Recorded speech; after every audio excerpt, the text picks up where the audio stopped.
The reason I want to be a Formula 1 driver is because it's got a lot of speed in it. When I went to Belgium and I saw the actual speed that they were doing, it was amazing because you don't actually think about it when you're watching TV. And my kart feels really powerful when I'm in it, but imagine being in the Formula 1 car. In 1995, a 10-year-old boy walked into the most prestigious motorsport awards ceremony in Britain wearing a borrowed suit and shoes that did not fit.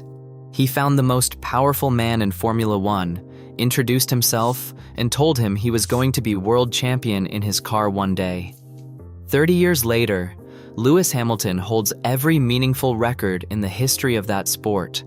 105 race wins, 104 pole positions, 7 world championships, a net worth north of $300 million.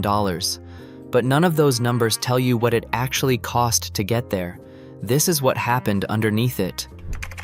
Lewis Carl Davidson Hamilton was born January 7, 1985, in Stevenage, England, a grey, post-war commuter town 30 miles north of London. His father, Anthony, the son of Grenadian immigrants, worked as an IT manager. His mother, Carmen, was British. They split when Lewis was 2. He grew up on a council estate, the British equivalent of public housing, and he was one of roughly 3 children of color at his school. Money was so tight that a second-hand go-kart represented a full month of the family's income. Anthony bought one anyway, on one condition. Lewis had to work as hard at school as he did on the track.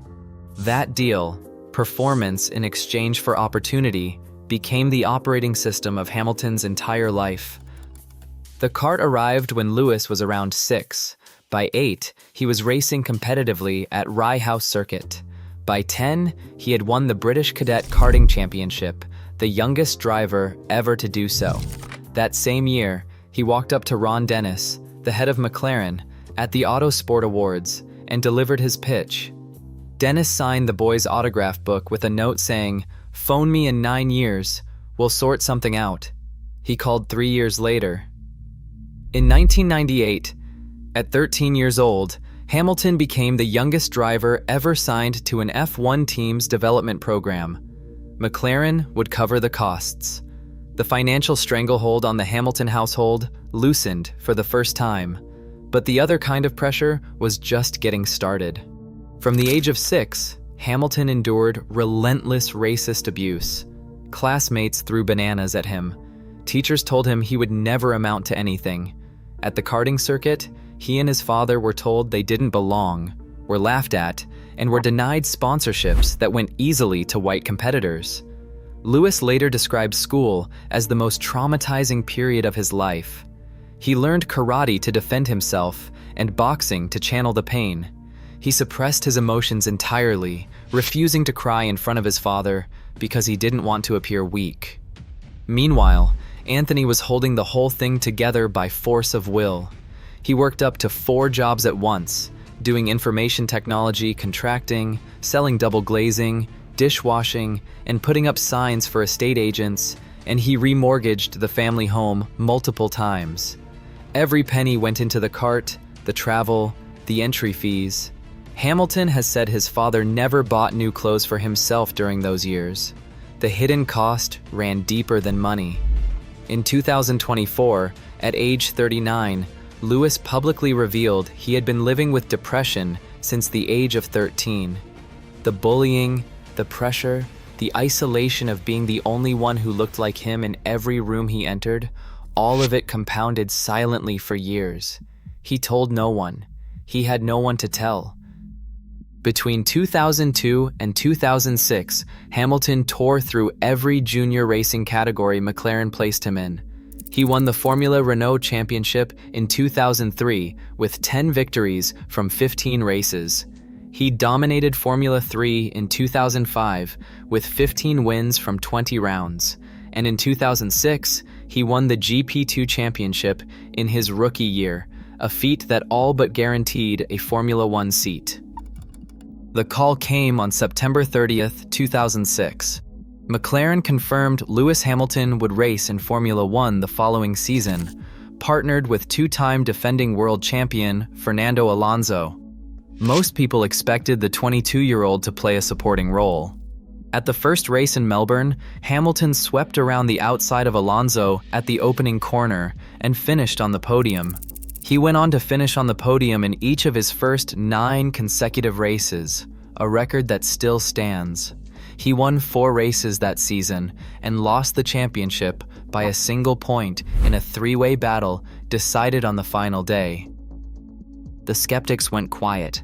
The following year, 2008, Hamilton returned and won the championship.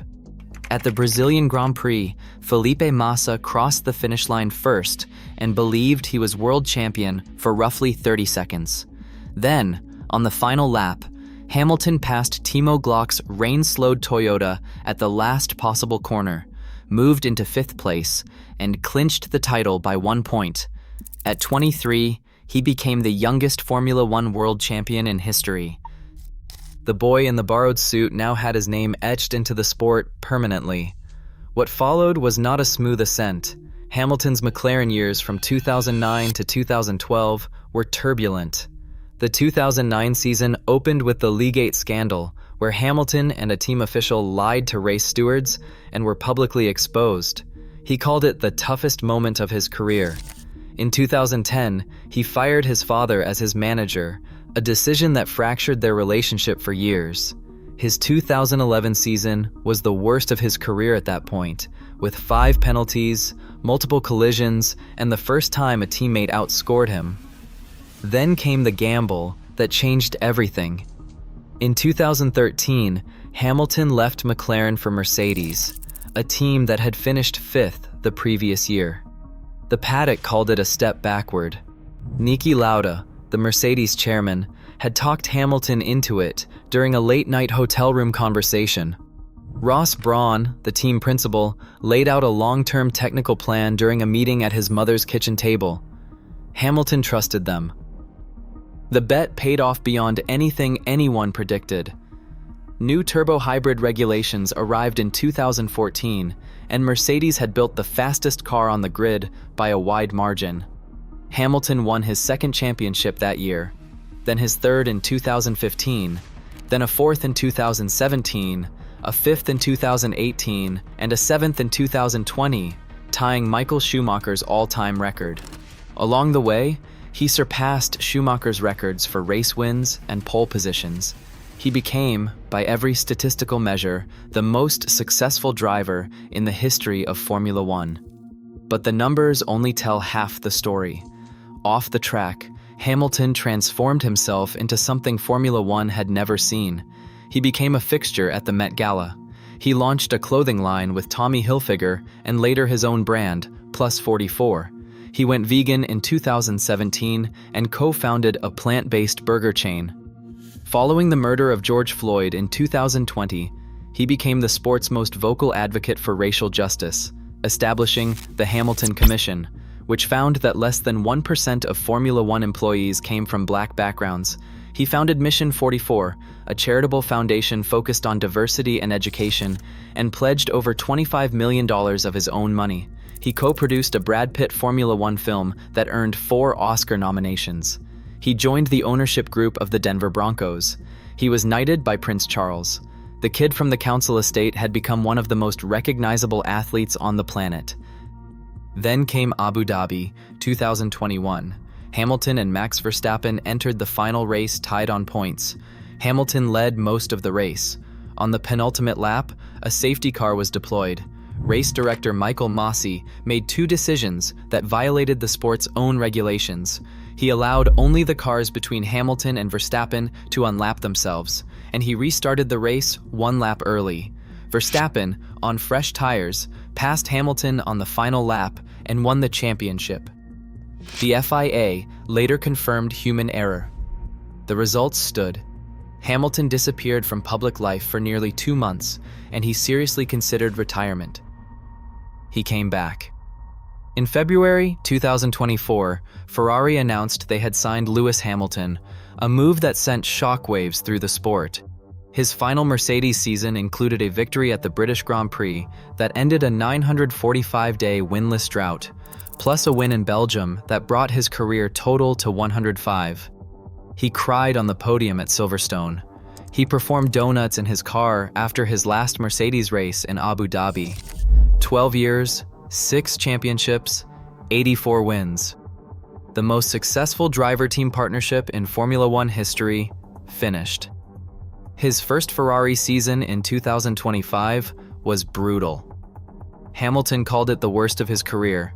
He went an entire season without a single Grand Prix podium. It was a first in 18 years of racing. His teammate Charles Leclerc outqualified him 19-5. Ferrari's chairman publicly told him to talk less and focus more. The internet wrote him off. He was 40 years old, and for the first time in his life, the consensus was that Lewis Hamilton was done. He posted one message on Instagram before the 2026 preseason. "I am reset and refreshed. For a moment, I forgot who I was. I am not going anywhere." The 2026 season brings the biggest rule change in Formula One history. New cars, new engines, new everything. Hamilton has spent 14 months in the simulator shaping Ferrari's new machine. Unlike last year's car, this one contains his input, his DNA. Pre-season testing showed the car looking both fast and reliable. The season opener is days away. 30 years ago, a boy in a suit that was not his walked into a room full of people who looked nothing like him and told them exactly what he was going to do. He did every single thing he said, and then he did more.